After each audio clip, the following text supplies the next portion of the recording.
back to the In My Beach Boys Room podcast. This is season 3. We are back. It took us a little longer to get back than we had planned, so thank you for being patient. We know we had a couple messages that you guys were wanting us to fire this thing back up. So here we are. Matthew's been real busy with some music business, which we'll get into here in a moment.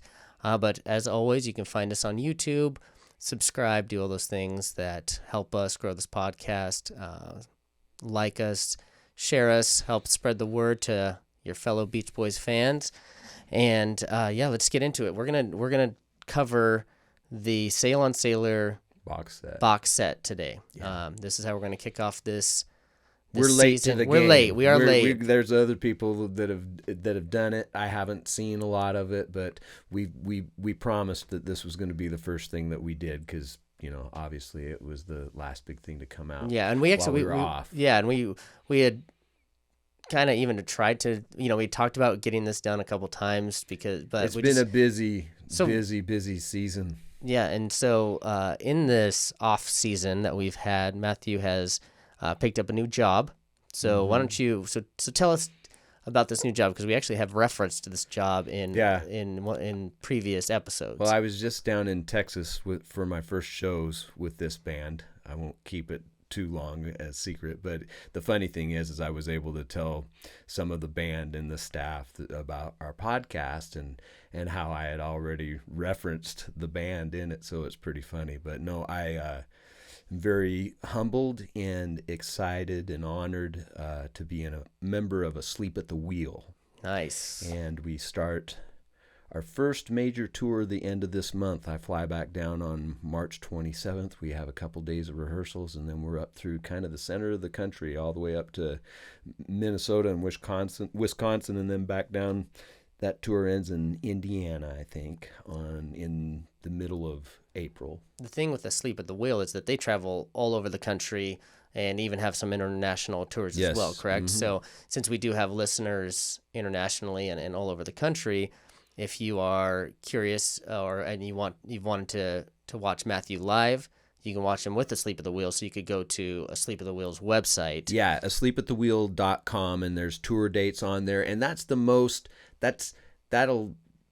those shows are for sure. The ones that are on the website. That are on the website, if that makes any sense. So that's your most dependable source of the tour dates, but we're going to try to put them on our website too, right? Yeah, which is MatthewHartsMusic.com, and you can follow, all the Matthew stuff. We actually did release, we might as well talk about the fact that we put out that another fiddle album. Yes, with Sandy James, musician from Montana that I've known almost my whole life. He's wonderful, among many other things, a wonderful piano player, and I've always wanted to make a fiddle record with him with a slightly different feel than anything I'd done before, and you helped us record it. But it turned out great, and it's out there right now, but we're kind of waiting to advertise it on the social media until they have enough physical copies to actually fill orders, right? Yeah, but if you aren't interested in the physical copies, it is all over Spotify, iTunes, all that stuff. So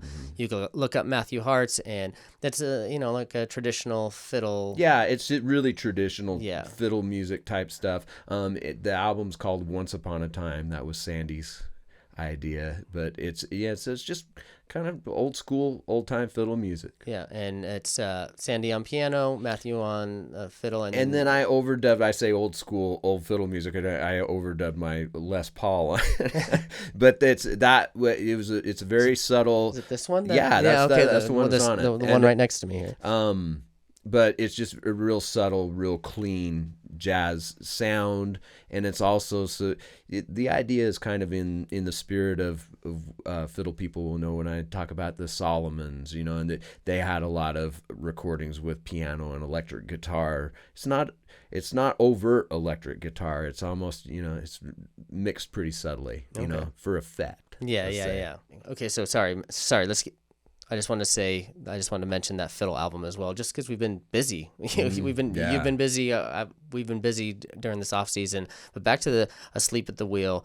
You had mentioned them in the first season, and there's a Beach Boys tie here. Is that with Asleep at the Wheel? Well, that was with Larry Franklin. Franklin. That's you right, know, that's who right. played with Asleep at the Wheel, and then he later on played on Stars and Stripes, and then played on Brian's second solo album, Imagination. So that's the tie-in, you know. But the big thing for me is I've been an Asleep at the Wheel fan since I was a fiddle, you know, early teens. So, you know, not as long as the Beach Boys, but it's been a passion in Western swing music, the Bob Wills music that it comes from, is you know, those are pretty much my two things, you know, and to get asked to play with this band is literally something that if you would have asked me when I was a teenager what my top job as a pro fiddle player would be, you know, if I could have one, what it would be, probably would have been playing with Asleep at the Wheel. Yeah, so that's cool. Super exciting. I wanted to show my little credentials thing I got. There's just a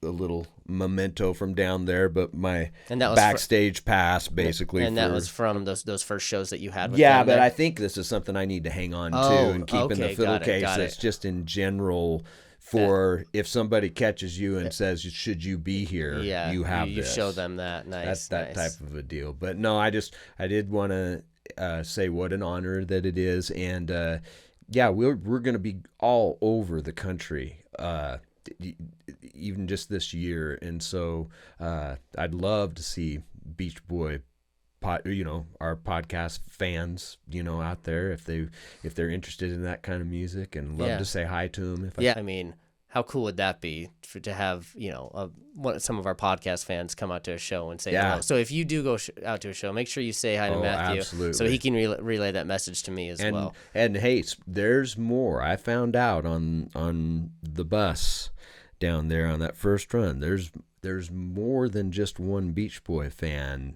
in this band and in this organization. So kind of fun. And there might even be some special Asleep at the Wheel Beach Boy tie-in episode, or at least a special episode coming up. So yeah. Well, and that's one thing, you know, so what does this mean as far as scheduling goes for our podcast listeners, you know? So the thing about you being on tour, and not just, you know, even though you have this big Asleep at the Wheel gig, you still play with other bands, yes. You know, so schedule is a little more full. We don't have such big chunks of time to dedicate just to the podcast. So what we're going to do for this season is it's not going to be in the same sort of format of a weekly or bi-weekly podcast. It's more going to be just whenever we can get some time with Matthew to, when he's off tour, and you know, bust out some episodes for you. So just be patient with us. Know that episodes are coming. The season 3 is just going to be a little more drawn out as opposed to the bi-weekly like we had in and I'm also going to get to my goal is the first week of this next tour with Asleep at the Wheel. I'm going to get to all the comments on the YouTube channel. I know that I haven't, you know, it's just been something that I haven't been able to do, and I like to get on it and do it. So I apologize for that, and we'll get after it. So another cool thing about this, like he kind of just mentioned, is one thing we thought about with, you know, we have this season 3, and we have talked about what this is going to entail, which, you know, just a little reminder, just we're going to go back through the early albums up to Sunflower, because Sunflower is when we started doing the album analysis. We didn't really do it in the first season. So we're going back, we're going to, you know, all of the 60s all albums. the 60s albums, and we're going to dig deep. I'm going to give them a critical listen and chat with Matthew about them, and, you know, might have some little novelty episodes as well. But one thing that's cool about this Asleep at the Wheel gig is that, you know, Matthew's going to be around these professional musicians from all over, and he's going to meet tons of people. And what I have found, and obviously he's already expressed, is that there's just Beach Boy fans like everywhere. Well, and really big Beach Boy fans. You know, people like when you say, you know, no, passionate, especially in the musicians world, and that's already been the case with my world. But this Asleep at the Wheel deal just takes that up a level on just the exposure that you'll get to other people. Right. You know, right. It's always a piece of the the thing is when I meet new guys, it's, I find new Beach Boy fans. Yep, exactly. And I'm going to be meeting a lot of new guys. We kind of had the idea, and we've already done this a little bit, but we kind of want to make it more of a thing. And that's kind of doing a live from my Beach Boys room, cover deal where if we have a musician in town that's passionate about the Beach Boys that would like to come to the Beach Boys room and do a cover of, maybe their favorite Beach Boys song. And, because the Beach Boys songs that Matthew covers, those are kind of his artistic expression of them. And, maybe we have some other people that want to cover and take on their own artistic expression as well. So that was an idea we had that we think could be pretty cool and get some more content out there for you guys of some other Beach Boys covers. So that's kind of in the pipeline as well. And with that kind of covers all the, sorry for the extended intro here, but a lot has happened since we had our last episode. So, including the Sail on Sailor box set that came out. So Matthew, I'm going to let you take the wheel here and, let's get into it. I was, we talked about it when we were talking about Feel Flows last year about, how I was looking forward to this one. And I'm looking forward to everything else that comes after it because Alan and Mark and everybody else involved, they just do a fantastic job. I was hoping some spring stuff would be on it. But there's not much spring stuff, but there's tons of Marilyn and Diane on this thing, man. But sounds great. I think the fidelity to me, the original albums sound phenomenal. And so you kind of, and you've said this before in previous, but you like the kind of raw mono type. No, now this is just, I like them in what they're originally recorded. These albums were not originally recorded in mono. They were originally recorded in stereo. Okay. But sometimes people put out new mixes that augment things, like with Sounds of Summer. They did that to some of the early tunes, like they beefed up the bass, that's interesting to listen to. But what I like is just listening to the way it was right mixed, recorded and mixed originally. Well, and one thing that I did like about, because I listened to it, did my homework. I mean, there's a lot of music in these things, like holy cow. I mean, there's when I was like, okay, I'll do my homework and I'll get into this, like, oh my gosh, this is quite the assignment here. This isn't that's a box set. It's a box set of a lot of music, but one thing that I did really like about it was the remastered version of some of these songs, that kind of, I liked hearing that really clean. Well, now not. See, this is where we have to. So I don't mind remastered. Remastered means, and that's what they did here, correct? They with the original albums, what they did is they just put them out in the cleanest format that they possibly could of the original versions, and so that remastering a lot of time doesn't mean remixing. Oh, okay. It just means improving the overall audio sound quality of it. Does that make any difference? Yes. So you're not changing the level of instruments in the mix, and you're not, that type of a deal. Okay. And so it's kind of complicated. Well, and I guess, it's just, drawing that distinction between remixing and remastered. Yeah. And sorry, this is remixed or this is... No, this is just remastered. Right. Now, parts of it, but the original albums are not remastered or not remixed. They're just remastered. Got it. And so then, and I know we'll get into the live at Carnegie Hall aspect of it, but that sound quality was amazing. But that's never been out before. Oh, and okay. So that's what they've done with that is that's all of it's had modern technology applied to it from the get-go. Okay. If that makes any sense. All right. Well, I'll probably interject again as you go on, but let's see. The packaging, again, I just love it. I love the quality of it. I love the stock of the paper. There's so many things in here that are just visually cool. That, for instance, I'd like a poster of that. I wish for me, a nerd, I would like more I would like more raw studio snippets. But they're giving us a whole bunch with all the backing tracks without the leads and a cappella stuff, and there is a lot of special stuff too. If I compare it to the Smile Box, the Smile Box is more even extensive of like, there's more there as far as studio stuff where you get to hear the kind of the inside baseball stuff, I guess, So anyway, that'd be, I'd like a little bit more of that, but other than that, it's just phenomenal. Yeah. So overall, I love it. And, well, and I think and one of the kind of the, I guess, raw kind of things that you're talking about was the Robert Frost poem that, and is that Mike that's talking? No, it's Al. Oh, it's Al. It's and Al. Then, and how he, even at the end when someone comes in and he's that's like, Mike. I think that's Mike that comes into the studio and he's Al's kind of already deflecting. Yeah, already like, hey, just it's just a thing, like So that maybe that takes us where we need to go next, because from my notes I was saying, let's cover the concert first and then go. But we could start with the extra stuff first, because it starts with the road not taken thing. Which, yeah, all this is that, which is where that came from, and all this is that.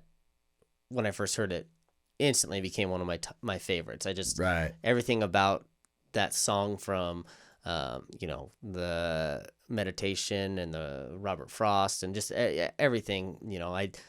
I was a Robert Frost fan in high school and always liked his poetry, and so it was cool hearing him actually, read / sing. Well, how about this?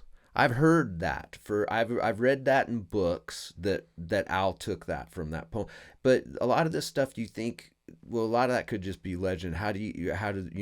They sound like cool stories, but did they really? And then to hear audio evidence of it, it's pretty cool. So I've known that story for 30 years, and that's the first time that's I've ever heard that. Wow. Yeah, see? and so that's where it's like wow, I didn't know they had audio evidence of it. Yeah, and that's that kind of cool behind the scenes where this is where I really love. Those are the moments that really grab me. Right. But anyway, so and of course, I think, so you get a breakdown of all this is that. I think the vocals after that, and isn't that just heavenly? Oh my gosh, and the acapella. When you take the music away from, and then listen to just the intricacy of both the music and the vocals, especially at this time period, but of course the late 60s, any Beach Boy music, it's so revealing to listen to one without the other, but it's equal for both of them. It's like, oh my God, without the music, I actually hear 800 other things going on in the vocals now, and without the vocals, I hear 800 other things going on in the music now. And my picture of this puzzle is so much more complete now. But that's just so gorgeous. I love that. So good. And I decided to hit the highlights of this, and the next thing is the Marcella. Oh, and the acapella. Oh my gosh. So I have a few things to say about this. It's so cool because you hear, number one, Marilyn and Diane are just all over these things. And Jack Riley, the manager, is singing on Marcella, and the trader, and all these layered vocal, and I love the detail in Dennis's voice that I was never able. Oh wow, Dennis is that line. It's really, really a cool thing. And there's so many layered vocal things that they do in the early 70s, and there's more coming up. But that's just an amazing thing to listen to. Yeah, no, and the along the same lines of the acapella stuff is like Mess of Help, the acapella of Mess of Help. Oh yeah, I was actually that's sorry, further. I'm jumping around. Sorry, but when we were talking about acapella, that was another one that when you hear that. I've got a lot to. Sorry, I actually. Oh, and I actually should have gotten Mess of Help. Mess of Help came before Marcella. I jumped. I was thinking about this, and this really hit me on Sunday when I was listening. that track without the vocals, it reminds me a lot of Ry Cooder music. Dad had a Ry Cooder record in the early 70s. And I go, man, this has that same feel and looseness of that record and even just the whole thing. And then it dawned on me, I figured out, well, Van Dyke was involved on Ry Cooder records. Oh. And then also Mess of Help. Okay, Doug Dillard from the Dillards is playing banjo and fiddle on that track. He's the guy that introduced Hartford to Brian. Right, a wave of this stuff hit me on Sunday. I was like going, oh my gosh, here's my whole Beach Boys world coming, hitting me in the face again with John Hartford and Van Dyke Parks. And why does this Ry Cooder record why does this remind me of this? Well, because all the cross-pollination of all those artists back then, Yeah. And when we get to Mess of Help vocals, the thing that's really cool is Carl's lead that he does, where he does that really gruff thing on that. And that was an early 70s kind of a thing. I remember those Ry Cooder records had an element of that too. Yeah. And so it was all this is all about the same time. One of the coolest things of that a cappella version is you get to really hear more of that, because you can hear it obviously on the original with the instruments, Right. but like you said, you take those away and all of a sudden you're really hearing that. When you hear raspy, it with the instruments, when I've heard it all my life, though, what's so cool about the instruments being in there is it leaves a lot up to what the hell's going on here. Yeah. And so much of the Beach Boy production of that is with Brian even early on is implied stuff. Stuff that's going to feel. The listener will feel rather than hear, right? Yeah. Or just little subtle things all over. But it is just crazy. I really love the stripped down versions of Make It Good and Cuddle Up. Yeah. That's just piano and the voices mainly. And I think I referenced it in our Carl and the Passions episode that I'd heard stripped down versions before, but I don't think I'd heard them this stripped down. And man, it gave me a new appreciation for the tunes, actually. And then comes after that is one of your favorite tunes, Here She Comes. Here She Comes, yeah. Yeah. So, and that, man, I just thought, these dudes rock. Oh, it's mainly Ricky and Blondie. Carl's on those tracking sessions too. Yeah. And the new demo is cool and a little bit revealing, but that tune that comes after Here She Comes on here, I don't know if you heard it, it's called Hard Times. Woo! Yeah. It is a rockin' son of a gun that comes right after in the box set. You'll have to check it out, but it's just one of those I've heard it for a few years, but never really in this fidelity and with this. Wow, it's a great tune. I'm trying to think the other things that were on the extras from Carl and the Passions. Carry Me Home from Dennis I'm not. Some people like that tune. It's not a big favorite of mine. I guess I'll just say that. Yeah. With that. But I think basically that's all the stuff from Carl and the Passions. Well, and if you have, this is your first time listening to the podcast and you want to have more of an in-depth analysis of Carl and the Passions, and you would go back to season 2 where we cover every song. Yeah. This is more. We're just covering the extras from the box set. Yeah, exactly. So if you want to, a little more Carl and the Passions and Holland, for that matter, then just take a listen to some of those previous episodes. So which brings us into Holland now. The Holland Extras, which would the first thing I kind of put down is they have a writing session for Sail on Sailor on there. This is another thing that I heard of forever. I think it was in David Leaf's book, maybe, but the quote was that Brian sat down with Van Dyke. Van Dyke needed a tune from him because Warner's didn't see a hit on Holland. And so he says, remember we started working on this or whatever. But the legend has always been that Brian sat down with Van Dyke and said, convince me I'm not crazy. And Van Dyke says, cut the shit and write a tune. Mm-hmm. Well, sons of a bitch, if they ain't got audio evidence, Van Dyke had the tape. Yeah. And it's on, and I just went, holy shit. So that was true. It wasn't just the legend, they got the audio. So that was pretty damn cool. And I've heard a lot of the extra Ceylon Sailor stuff. That song pretty much speaks for itself. Yeah. Steamboat, the track and the vocals, I have to give props to a fan who corrected me that I hadn't heard a lot of isolated Steamboat stuff before, but I wasn't listening very carefully to the studio version, or I would have known that it was Dennis singing those low parts instead of Mike. I thought for years it was Mike, but it's really exposes that on this version of Steamboat. Then Trader, the stuff we get on Trader, I mean, that was my favorite thing on the internet before the box set came out. I just put on that track with the backing vocals, and I love Marilyn featured with Carl in parts of that. It's just, and Carl's writing, Carl's bass lines on the Trader. I mean, I know I've said stuff about him before, but this exposes everything. I mean, it's just, this is, what a tune. Yeah, man. well, and that's why we chose it to. We did a little clip of it at I think in the season finale for Carl. Yeah, of season 1, but that was just a clip. So when we had Matthew had the idea, he's like, "Hey, should we just throw my violin on the actual backing track?" And we're doing the box set version. I think that's a great idea, and so that's what we put together for you on that, and I think it turned out pretty cool. So, it was fun. Yeah, it was fun, and it saved me from having to do a guitar track. So, and we're kind of cool and efficient. Well, yeah, our time is valuable here.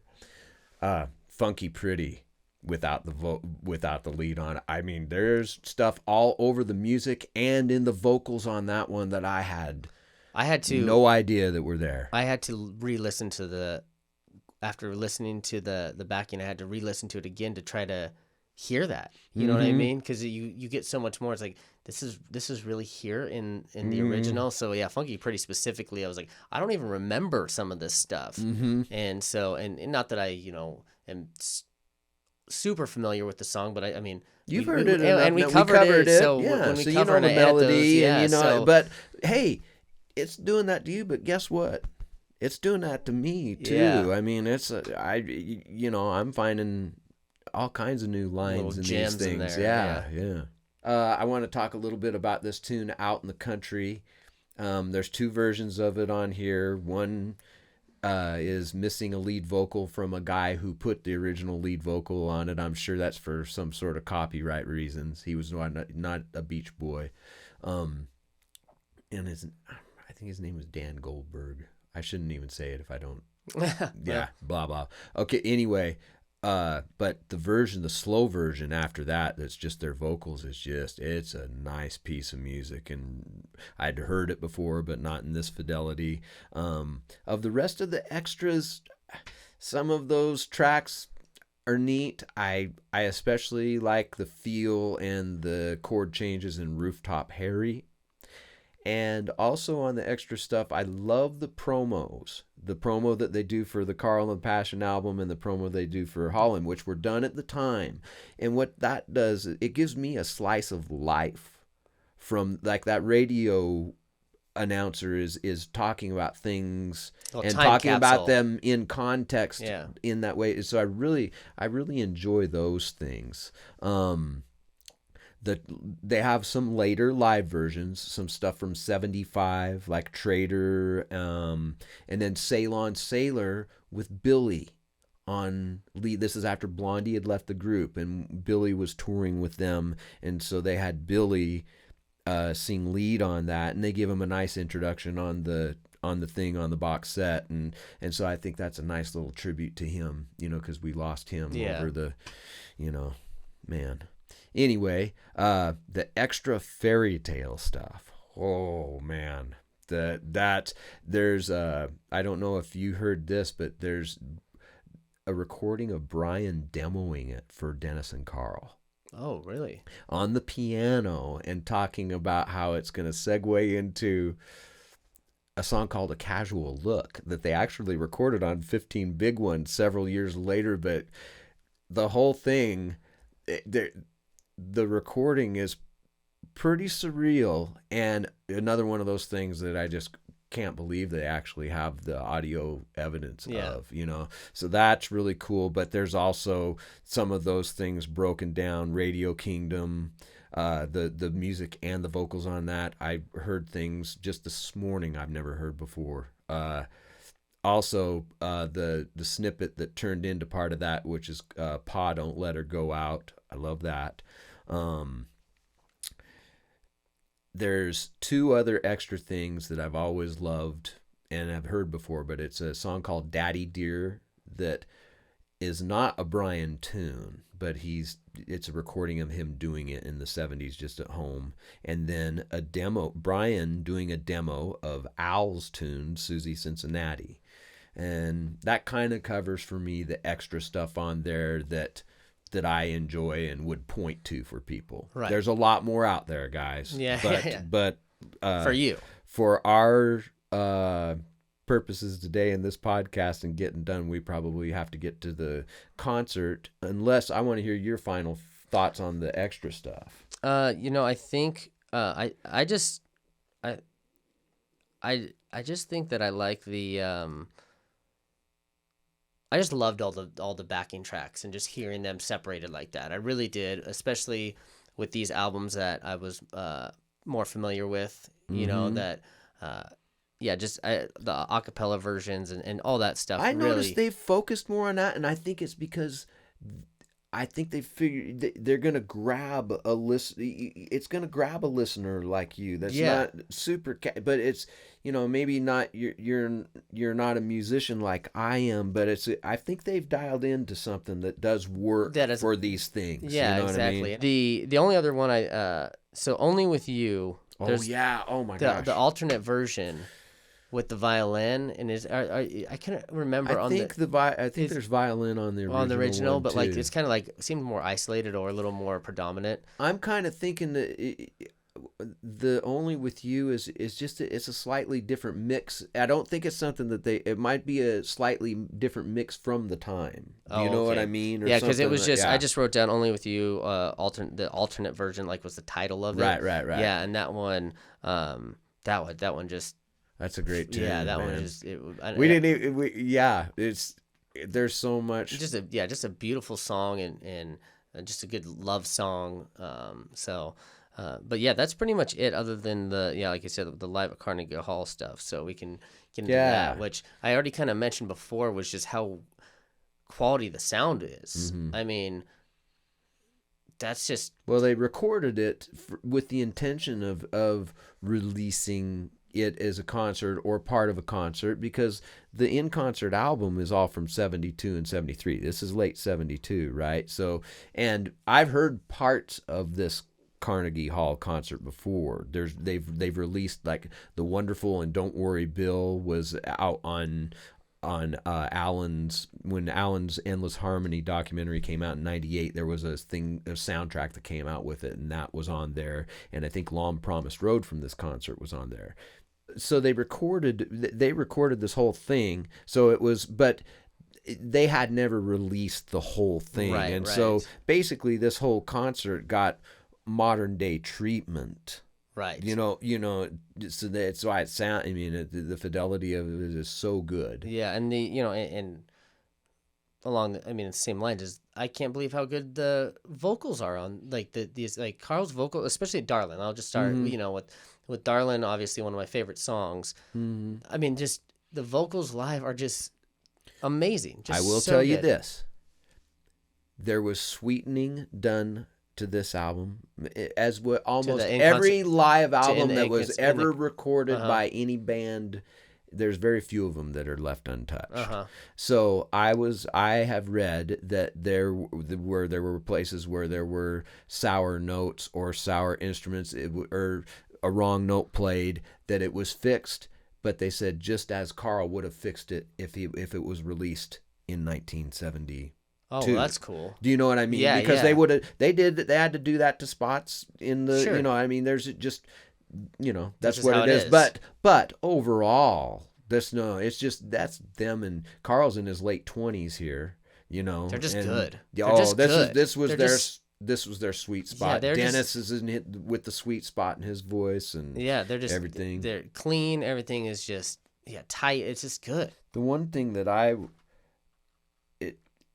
it says It's on the box set. It says supporting musicians on the live recording from Carnegie Hall. Just 4 people: Ed Carter, bass player, one of my favorite Beach Boy musicians ever; Mike Kowalski, the drummer, who was Dennis's hand is hurt. He's out front, and then Daryl Dragon and Tony Tennille. This is their album from a couple of years later, but Tony is singing. There's a woman singing background vocals on this whole album. You know, she's shadowing some of the other members. So sometimes she's not there. She is singing on every song. Okay. You know, so she, and then the only other keyboard player is Daryl Dragon. I thought that Carly and the other musicians that are all over, for some reason they went with a small group to Carnegie. That was kind of a shock to me that some of and Billy wasn't on here. So anyway, I thought that was interesting, right? Yeah. So we have Carl, Dennis, Mike, Al, Blondie, and Ricky, the official Beach Boys at the time, plus they call it the Captain Keyboards, Daryl Dragon and Tony Tennille, and then Mike Kowalski, the drummer, but who was already playing with him before Dennis's hand was hurt, because sometimes they needed 2 or they needed to replace him. And then Ed Carter.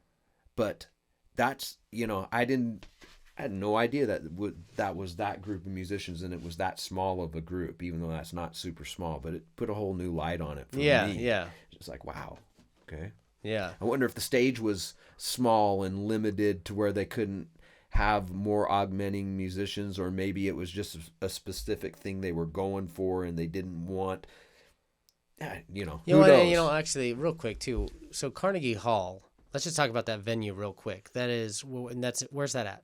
New York. And that, one of the most famous performance halls in the world. Right, and I obviously Carnegie Hall. The name is it's a Andrew familiar Carnegie, name. who was the railroad tycoon in the 1800s. And so, is this a big venue or is this more of an intimate venue? Well, I don't know what the capacity. Okay. It's big enough. Okay. It's big, but it's usually symphonies. Symphony type. That's what I was wondering. That type of a set. But they've had many different events. Sure. For sure, when it was built, it was like operas and. Okay. Well, I have no shame in acknowledging that my ignorance on the. Oh, no, heck no. And so you're smart. I guess basically from the live at Carnegie Hall stuff, I loved a lot of the some of their early stuff, like "Don't Worry, Baby." That was so good, and I think that was probably one of my. I haven't heard too many live versions of that, but that was maybe one of my favorites as far as the live version goes, because that was.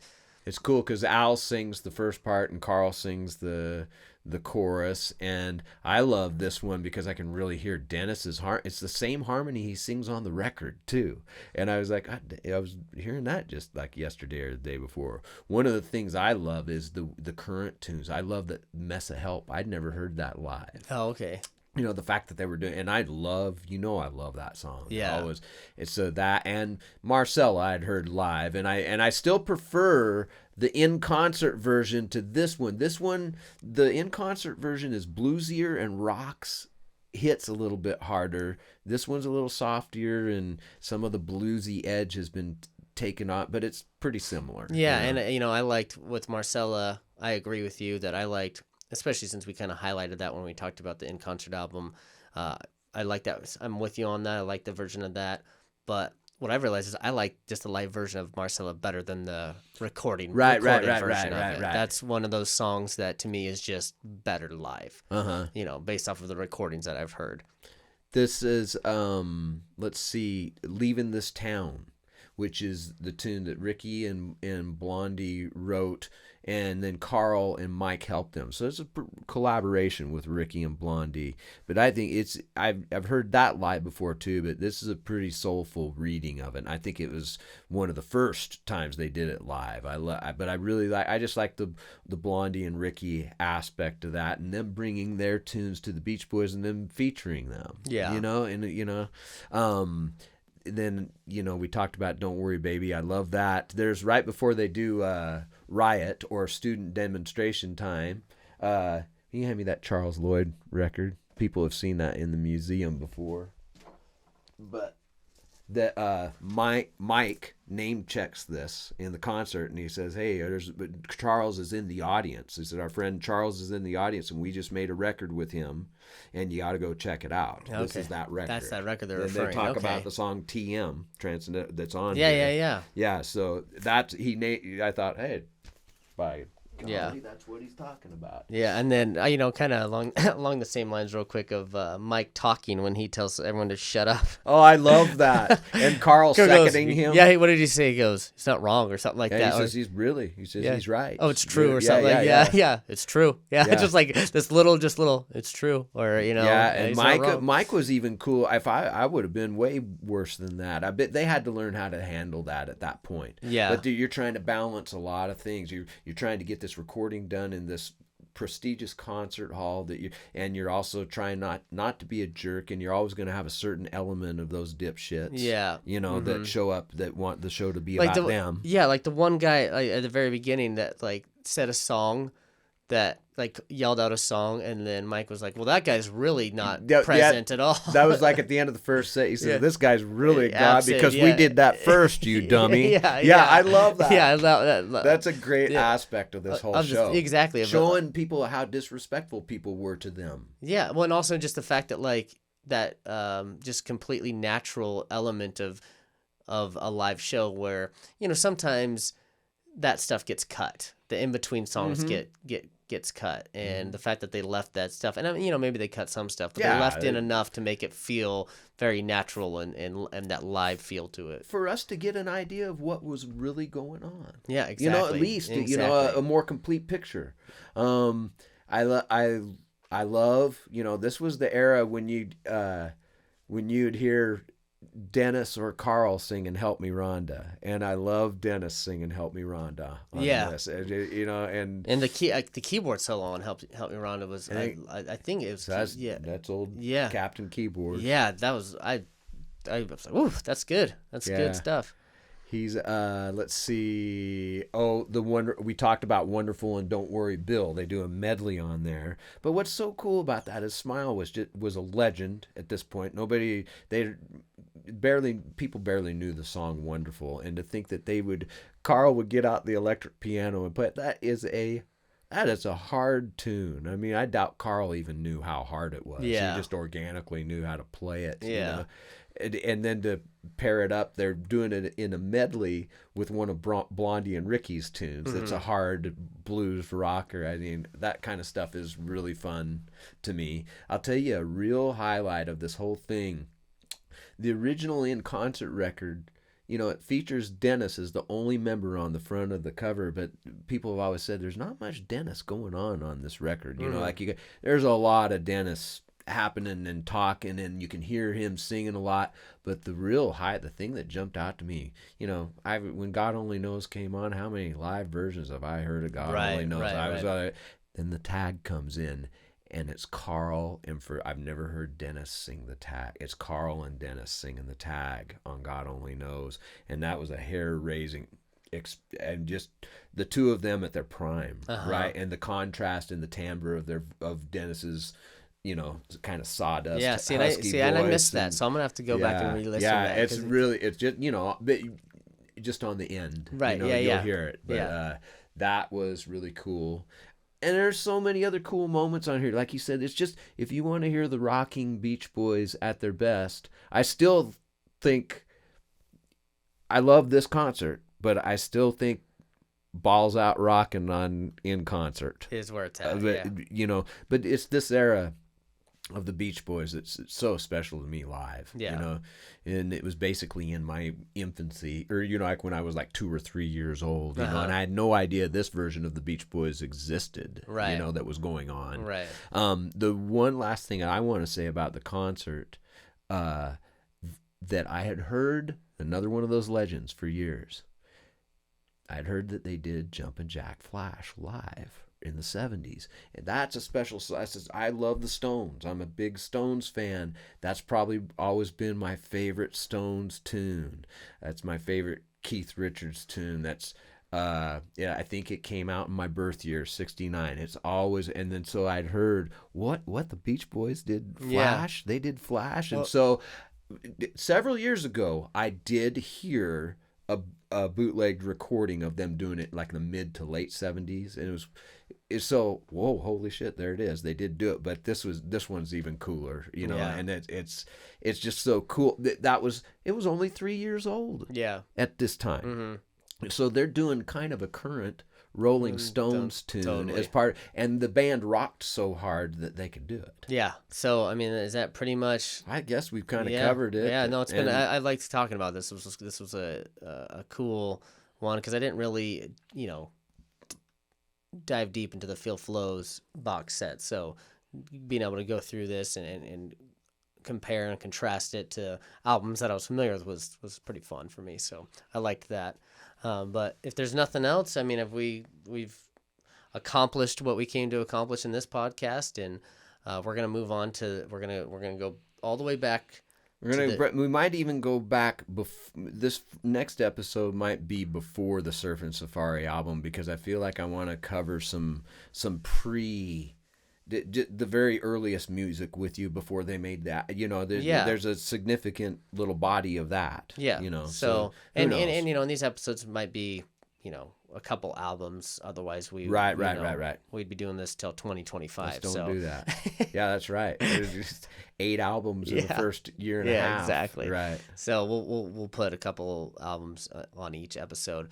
But once again, we thank you all for sticking with us, and we can't express how much we appreciate the compliments, and we even got some messages asking about when season 3 was happening because it was taking a little longer to get out. So we appreciate all the support, and honestly, we'd probably still do this, but the fact that we have so many people who are enthusiastic and listening, it really helps motivate us to get these things out to you guys. So sure, and I really hope to see some of you out on the road. Yeah, and we'll try to keep our information up to date on our end of things for you on that, so you can check and see if Asleep at the Wheel is going to be in your town. Yeah, in your town. Your town or close. I mean, they're going everywhere. So with that being said, we'll just see you in the next episode. Thank you.